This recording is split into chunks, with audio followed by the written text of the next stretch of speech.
Welcome you all to my YouTube channel. कैसे हैं आप सब? होप सो आप सब बढ़िया होंगे। So students, in our last class we have completed the chapter of sources of business finance. After that our today's topic is internal trade. Now what is internal trade? आपने अपनी previous classes में सुना होगा कि trade क्या है।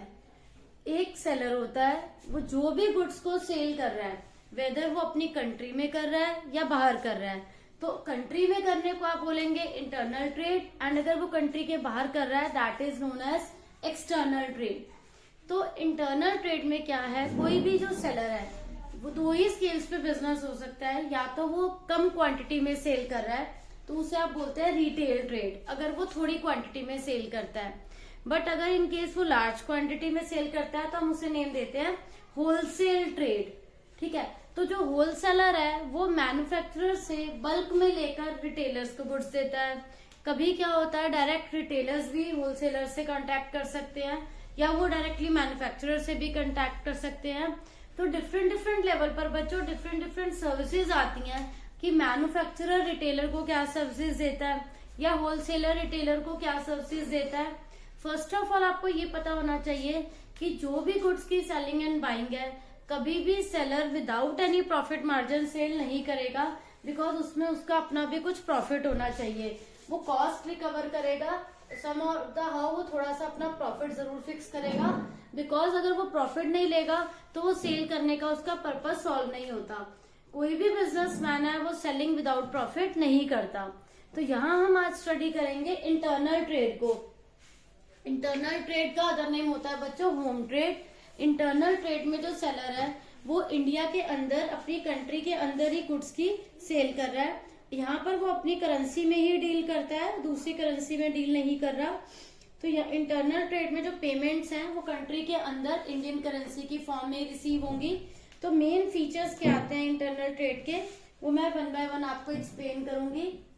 Features of internal trade, यहाँ पर जो बाइंग है एंड सेलिंग है it takes place within the country. Buying and selling जो है वो विद इन कंट्री होती है, आउटसाइड कंट्री नहीं होती। नेक्स्ट, पेमेंट्स, जो भी पेमेंट्स हुई हैं या जो भी रिसिप्ट्स हैं, पेमेंट्स एंड रिसिप्ट्स जो है वो होम करेंसी में रिसीव होगी। Payments and receipts home currency में होगी। There are no few formalities और वेरी फ्यू फॉर्मेलिटीज होती हैं, ना के बराबर फॉर्मेलिटीज होती हैं, नो फॉर्मेलिटीज जो हमें करनी है। Various local modes of transport को यूज करा जाएगा। Various modes of transports are used in transferring goods. तो ये बेसिक से फीचर्स है कि आपको पेमेंट्स और रिसिप्ट होम करेंसी की फॉर्म में रिसीव होगी। कोई ज्यादा फॉर्मेलिटीज की जरूरत नहीं है कंप्लीट करने की ट्रेडर्स को जिनके बीच में डील हो रही है। ट्रांसपोर्ट के वेरियस मोड्स हम लेंगे, यूज करेंगे। अब इंटरनल ट्रेड में बच्चों दो कैटेगरीज आती हैं। One is wholesale trade, another is retail trade. One is wholesale trade, another is retail trade.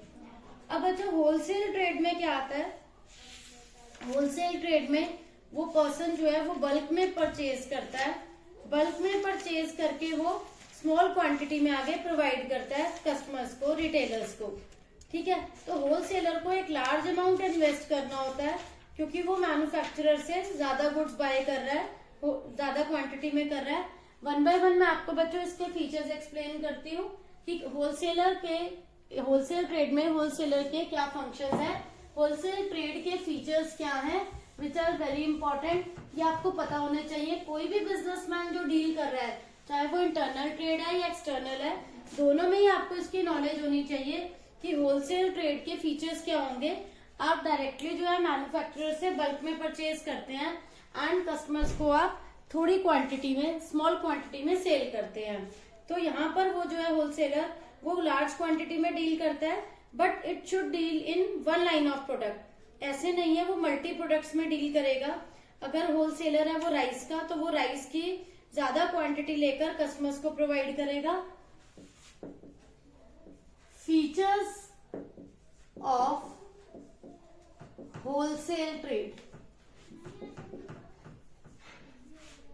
Features of wholesale trade. तो यहां पर होलसेल ट्रेड का फीचर क्या आएगा, buy in bulk, buy in large quantity. जो wholesaler है वो large quantity में बाय करता है, वो ज्यादा अमाउंट इन्वेस्ट करता है, invest larger amount, large amount invested in goods, ज्यादा अमाउंट इन्वेस्ट करता है वो गुड्स में, कोई भी पर्टिकुलर कमोडिटी है, राइस है, व्हीट है, एंड वो आगे सेल करता है स्मॉल क्वांटिटी में। Wholesaler generally sell goods in small lots to retailer and does not sell to the ultimate consumer. Wholesaler का जो प्रॉफिट मार्जिन है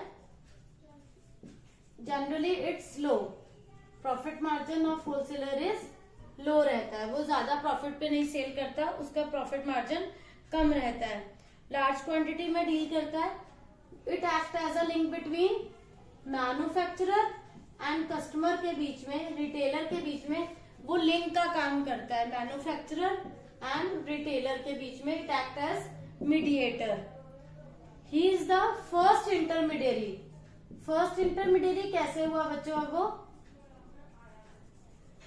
सी, यहां पर आपका मैन्युफैक्चरर है, प्रोड्यूसर है जो गुड्स को बना रहा है, फाइन। मैन्युफैक्चरर से रिटेलर तक पहुंचाना है तो लार्ज क्वांटिटी में होलसेलर लेता है एंड वो प्रोवाइड करता है रिटेलर्स को, कस्टमर को। तो ही is the first intermediary in this chain. अब है services of wholesaler. Wholesaler manufacturer को क्या सर्विसेज प्रोवाइड करता है, इसमें फर्स्ट आता है ही facilitates large scale of production and economies of scale. अगर हम करें कि होलसेलर सर्विसेज क्या दे रहा है मैन्युफैक्चरर को,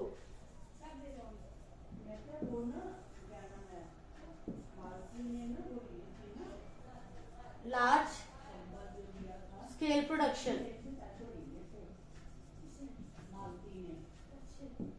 लार्ज स्केल पे प्रोडक्शन करता है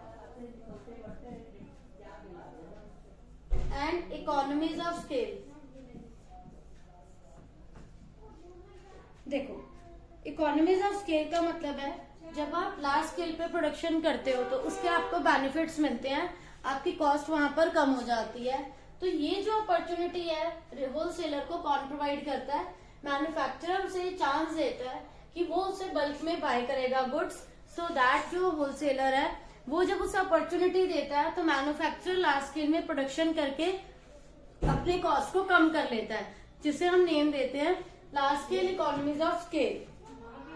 वो उसे ऑर्डर प्लेस करता है और ये बोलता है कि वो बल्क में बनाए, और जो भी लार्ज स्केल प्रोडक्शन के बेनिफिट्स हैं, लाइक उसे अच्छा प्रॉफिट अर्न होता है बट उसकी कॉस्ट जो है वो रिड्यूस हो जाती है। This opportunity is given by wholesaler to manufacturer. Next is helps in marketing function. कौन हेल्प करता है मार्केटिंग फंक्शन में, होलसेलर। लाइक प्रोड्यूसर के माइंड में एक टेंशन होती है वेदर उसका गुड जो है वो मार्केट में कैसा रिस्पॉन्ड करेगा, उसकी सेल कैसी होगी। बट जब होलसेलर उसे ऑर्डर प्लेस करता है इकोनॉमीज ऑफ स्केल के लिए, तो वो उसे एक अपॉर्चुनिटी मिल जाती है कि ये होलसेलर की टेंशन होगी, वो अपने आप मार्केटिंग करेगा, उसकी हेल्प होगी मार्केटिंग में, उसे टेंशन नहीं होती वेदर द गुड इज जो वो बना रहा है मैन्युफैक्चरिंग वो कैसे सेल होगा, बिकॉज होलसेलर ने उसको यहाँ पर अपॉर्चुनिटी दी है कि वो लार्ज स्केल प्रोडक्शन करे एंड जो होलसेलर है वो उसकी हेल्प करता है उन गुड्स को सेल करने में। Next is the expert advice. Expert advice क्या होता है, होलसेलर जो है ही इज द पर्सन जो उसे बताता है मैन्युफैक्चरर को कि व्हाट डज कस्टमर वांट, वो उसे सजेस्ट करता है, एडवाइस देता है कि कस्टमर की क्या नीड है, उस पर वो फोकस करे, अकॉर्डिंग टू कस्टमर नीड्स वो गुड्स का मैन्युफैक्चरिंग करे, जिससे कि उसे पता चलता है कि प्राइस क्या फिक्स होना चाहिए सो दैट उसकी मार्केट में इजिली सेल हो सके। प्राइस फिक्सेशन में हेल्प करता है होलसेलर जो है मैन्युफैक्चरर की, ठीक है, और उसका गुड्स की पैकिंग कैसी होनी चाहिए सो दैट उसकी सेल अच्छी हो। ये सभी बातें एक होलसेलर जो है वो मैन्युफैक्चरर को गाइड करता है। होलसेलर ऑल्सो हेल्प करता है कि अगर उसके पास सफिशिएंट फंड्स अवेलेबल नहीं है तो दैट फंड्स जो उसकी शॉर्टेज ऑफ फंड्स की प्रॉब्लम है, that problem is solve by the wholesaler. वो उसे क्रेडिट पे भी गुड्स प्रोवाइड करता है उसकी ये वाली प्रॉब्लम सॉर्ट आउट होती है। कस्टमर जो एक्सपेक्ट कर रहे हैं वो सभी मैसेजेस को कन्वे करता है। होलसेलर स्टोरेज फैसिलिटी प्रोवाइड करता है मैन्युफैक्चरर को, storage facility. If a manufacturer is having problem कि वो बल्क में गुड्स बना रहे हैं and how they will store, तो होलसेलर जो है वो उसे स्टोरेज फैसिलिटी देता है कि उसे चांस मिलता है वो लार्ज स्केल पे प्रोडक्शन करे and that goods are kept by the wholesaler. तो वो यहाँ पर भी उसको रिलैक्सेशन प्रोवाइड करता है, पूरी उसकी रिस्पॉन्सिबिलिटी लेता है गुड्स के स्टोरेज की, सो दैट कोई रिस्क ना रहे, कोई थेफ्ट का, कोई लीकेज का। Next is the financial assistance. Financial help कैसे प्रोवाइड करता है? उसके पास जब सफिशिएंट फंड्स नहीं है या उसको क्रेडिट पे गुड्स चाहिए, जो भी प्रॉब्लम है, that problem is sort out by wholesaler to manufacturer, कि वो उसे अपॉर्चुनिटी दे रहा है कि उसे ये टेंशन लेने की नीड नहीं है कि if is not having sufficient funds तो उसका ऑर्डर प्लेस नहीं होगा या उसको यहाँ पर जो है डिप्राइव रहना पड़ेगा उस काम से। वो उसे प्रॉपर अपॉर्चुनिटी देता है कि he should produce that particular goods और वो उसकी सेल करवाएगा। और होलसेलर यहाँ पर रिस्क भी बियर कर रहा है बच्चों। रिस्क कैसे बियर करता है? वो होलसेलर जो है उसे वेयर हाउस की फैसिलिटी दे रहा है, वेयर हाउस फैसिलिटी में कुछ प्रॉब्लम आ जाती है तो that risk is bear by, वो कौन बियर कर रहा है? होलसेलर बियर कर रहा है। इसके बाद ये सारी जो सर्विसेज है बच्चों, ये होलसेलर जो है सारी सर्विसेज दे रहा है मैन्युफैक्चरर को। नाउ इज द टर्न कि होलसेलर अपने रिटेलर को क्या सर्विसेज देता है। जिस टाइप से होलसेलर मैन्युफैक्चरर को अगर इतनी सब फैसिलिटीज दे रहा है तो वो उसको क्या देगा, अब हम इसके बारे में स्टडी करेंगे। तो फर्स्ट है अवेलेबिलिटी ऑफ गुड्स। होलसेलर जो है वो टाइम पर जो भी रिटेलर की रिक्वायरमेंट है उसके अकॉर्डिंग गुड्स प्रोवाइड करता है। होलसेलर जो है रिटेलर को जितनी भी उसको नीड है, वेदर उसके पास फंड्स अवेलेबल हैं या नहीं है, बट वो उसकी हेल्प करता है जैसे भी उसे गुड्स चाहिए, क्योंकि जो होलसेलर है उसके पास सफिशिएंट क्वांटिटी बल्क में रहते हैं गुड्स, तो वो ये कुछ सर्विसेज देता है अपने रिटेलर्स को ताकि मार्केट में उसकी अच्छी इमेज बने, बल्क में उसे गुड्स प्रोवाइड करना।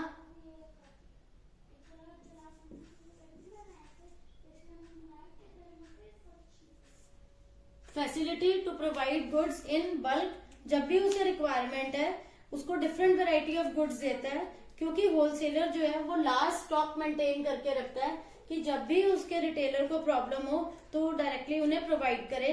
तो यहाँ पर रिटेलर जो है वो उसको ये टेंशन नहीं रहती, वो इस प्रॉब्लम से बिल्कुल फ्री है कि उसको लार्ज स्टॉक मेंटेन करके रखना है, बिकॉज ये प्रॉब्लम उसकी होलसेलर यहाँ पर सॉर्ट आउट कर रहा है कि उसको कोई टेंशन नहीं रहती कि उसे भी लार्ज स्टॉक मेंटेन करके रखना है या नहीं रखना, बिकॉज उसे पता है कि मेरे को जिस भी टाइम नीड होगी मेरा होलसेलर मुझे प्रोवाइड कर देगा। Next is the grant of credit. Grant of credit क्या होता है? समटाइम्स इट हैपन्स कि आप रिटेलर के पास जो है सफिशिएंट फंड्स नहीं है, not having sufficient funds, but उसे गुड्स की रिक्वायरमेंट है, तो that facility, that problem is sort out by wholesaler. वो उसे क्रेडिट फैसिलिटी देता है सो दैट उसके डीलिंग में कोई ऑब्स्टेकल नहीं आनी चाहिए, वो इजीली डील करता रहे, पेमेंट वो उससे बाद में रिसीव करता है। Next is the risk sharing. यहाँ पर भी होलसेलर रिस्क कैसे शेयर कर रहा है? Because he is having bulk of goods. अब उसने स्टॉक कर रखा है, उसने वेयर हाउस मेंटेन कर रखा है। अब जब रिटेलर उसे ऑर्डर प्लेस करता है तो रिटेलर को यहाँ पर कोई भी रिस्क ऑफ डैमेज, कोई भी रिस्क ऑफ मेंटेनेंस या कोई लीकेज, किसी भी टाइप का कोई रिस्क बियर नहीं करना पड़ रहा। वो सारा रिस्क जो है वो होलसेलर का है, बिकॉज उसे उसके होलसेलर ने टेंशन फ्री कर रखा है इस रिस्क से। कोई लीकेज का रिस्क नहीं है क्योंकि उसने गोडाउन वेयर हाउस मेंटेन कर रखा है, तो यहाँ पर रिटेलर इस बात से टेंशन फ्री है, उसे कोई प्रॉब्लम नहीं है। Next is the specialized knowledge. Wholesaler जो है वो डायरेक्ट मैन्युफैक्चरर के लिंक में है, तो वो कस्टमर जो भी रिटेलर उसे इंफॉर्मेशन देते हैं कि what the customer actually needs, कि कस्टमर क्या एक्सपेक्ट कर रहे हैं इन मतलब पैकेजिंग के रिगार्डिंग या प्राइस के regarding, all that information is passed by the wholesaler to manufacturer. As the information is provided by retailers regarding different जो भी डिमांड्स हैं कस्टमर्स की, कि पैकेजिंग से या क्वांटिटी से या वेदर प्राइस से related, all that information is given by wholesaler to manufacturer so that they can increase their sale, so that they can increase their profits. तो यहाँ पर जो पॉइंट है specialized knowledge, knowledge means all type of knowledge is given by retailer to wholesaler and that information is passed to manufacturer by wholesalers. Next is the publicity. Publicity में क्या आएगा, wholesaler जो है वो एडवर्टीजमेंट या और you can say publicity करता है अबाउट द प्रोडक्ट्स और the commodities manufactured by wholesaler, so that यहाँ पर मैन्युफैक्चरर की टेंशन नहीं रहती कि उनकी कॉमोडिटी कैसे सेल होगी, because that all risk is borne by wholesaler. वो प्रॉपर पब्लिसिटी करता है उन गुड्स की, उनको मार्केट में लॉन्च करने की, उसे इन्फॉर्म करने की. तो यहाँ पर जो है वो रिटेलर की भी हेल्प हो जाती है, बिकॉज रिटेलर को उन्हें जो कस्टमर तक एक्चुअली बताने में प्रॉब्लम नहीं आती, क्योंकि यहाँ पर ये वाला जो एक वर्क है, पब्लिसिटी का टास्क है, that is perform by wholesaler. अब मार्केटिंग सपोर्ट्स में क्या आता है, होलसेलर बहुत सारे यहाँ पर क्या कर रहा है, मार्केटिंग फंक्शंस. मार्केटिंग फंक्शंस में आप क्या काउंट करते हैं बच्चों, सारी इंपॉर्टेंट नॉलेज वो प्रोवाइड कर रहा है. किसको प्रोवाइड कर रहा है सारी important knowledge, to manufacturer. Customer से सारी इंपॉर्टेंट नॉलेज लेकर वो आगे कन्वे कर रहे हैं मैसेज, वो एडवर्टीजमेंट करके दे रहा है, पब्लिसिटी हो रही है. तो all the important information is conveyed by wholesaler to manufacturer. तो this is a very important part कि आप जो भी कॉमोडिटी बना रहे हैं, that all information is passes to manufacturer. यहाँ पर वो एडवर्टीजमेंट का काम भी हो रहा है, इंपॉर्टेंट इंफॉर्मेशन भी पास हो रही है. Last is the economies of scale. Now what do you mean by economies of scale, as I have already told you बच्चों, जब लार्ज स्केल पे प्रोडक्शन होता है तो हमारी कॉस्ट क्या हो जाती है, कम हो जाती है. बल्क में प्रोडक्शन करने से हमारी जो कॉस्ट कम होती है, that is known as economies of scale. अगर होलसेलर नहीं एग्जिस्ट करे, होलसेलर अपना काम नहीं करे, तो मैन्युफैक्चरर जो ये बल्क में गुड्स बना रहे हैं, that is not transfer to retailers directly. वो अपनी लार्ज में जो प्रॉफिट्स अर्न कर रहे हैं मैन्युफैक्चरर, वो नहीं होंगे. जो वो डायरेक्टली इतना गुड्स सेल कर पा रहे हैं without wholesaler, it is not possible, because वो रिस्क भी बियर कर रहे हैं, आपको लार्ज स्केल प्रोडक्शन की अपॉर्चुनिटी भी प्रोवाइड कर रहे हैं. तो ये यहाँ पर बहुत सारी फैसिलिटीज हैं जो होलसेलर मैन्युफैक्चरर को एंड रिटेलर दोनों को प्रोवाइड कर रहा है, दोनों का ही बेनिफिट हो रहा है. And the wholesaler act as a mediator between wholesaler and retailer. So he is having very very important part in between both of them. तो बच्चों these all are the services which are given by wholesaler to manufacturer and retailers. तो hope so बच्चों आप सबको ये topic clear हो गया होगा, कोई डाउट नहीं होगा. Still you are having any doubt, please ask in comment section. Thank you.